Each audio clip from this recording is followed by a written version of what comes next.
নিখোঁজ ও অপহরণের শিকার শিশুদের দ্রুত উদ্ধারের উদ্যোগ নিয়েছে সিআইডি। এ লক্ষ্যে missing urgent notification moon alert নামে একটি জাতীয় জরুরি সতর্কতা সেল চালুর ঘোষণা দেওয়া হয়েছে। আগামী মার্চের মধ্যে এটি সম্পূর্ণ চালু হবে।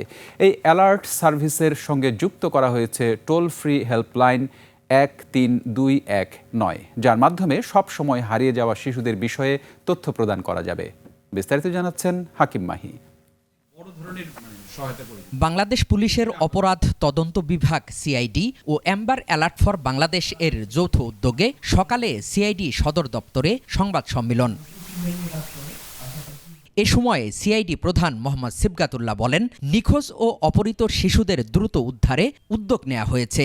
এ লক্ষ্যে missing urgent notification moon alert নামে একটি জাতীয় জরুরি সতর্কতা সেল আনুষ্ঠানিকভাবে চালু করা হয়েছে। সিলেটে যে মেয়েটি 2024-এ হারিয়ে গিয়েছিল মুনতাহা, সেই মুনতাহার মুনকে নিয়ে কিন্তু আমরা এই মুন অ্যালার্ট আমাদের বাংলাদেশে জারি হবে। সারাউন্ডিং এরিয়াতে সমস্ত স্টেক হোল্ডার যারা আছে, ফেসবুক, টিকটক, ইনস্টাগ্রাম, এগুলোতে তার এটা চলে যাবে। আগামী মার্চের মধ্যে এটি সম্পূর্ণরূপে চালু হয়ে যাওয়ার আশা করে সিআইডি প্রধান বলেন, এই অ্যালার্ট সার্ভিসের সঙ্গে যুক্ত করা হয়েছে টোল ফ্রি হেল্পলাইন 13219, যার মাধ্যমে সবসময় হারিয়ে যাওয়া শিশুদের বিষয়ে তথ্য প্রদান করা যাবে।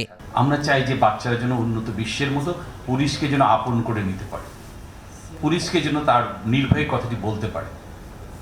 কিন্তু আমরা দেখেছি যে পুলিশের কাছে যা কিন্তু রিপোর্টটা করতে পারছে না। আমরা জনগণের বন্ধু হতে চাই, এই লক্ষ্যে কিন্তু আমাদের এই প্রচেষ্টা। প্রতি বছর দেশ থেকে অনেক শিশু হারিয়ে যায় এবং হারিয়ে যাওয়ার প্রথম 3 ঘন্টা সবচেয়ে গুরুত্বপূর্ণ। এই সময়টিতে সিআইডি মুন অ্যালার্ট জারি করে গুরুত্বপূর্ণ ভূমিকা পালন করবে। আমরা এই কাজগুলো, এই সুন্দর কাজের সাথে আমরা নিজেদেরকে জড়িয়ে থাকি। হারিয়ে যাওয়া শিশুর ছবি ও তথ্য সামাজিক যোগাযোগ মাধ্যম ব্যবহারকারীদের পাশাপাশি বিভিন্ন স্থানে দৃশ্যমান মনিটর, ব্যাংক বুথ ও মেট্রো রেলেও দেখা যাবে বলে জানায় সিআইডি। হাকিম মাহি, 21 টেলিভিশন, ঢাকা।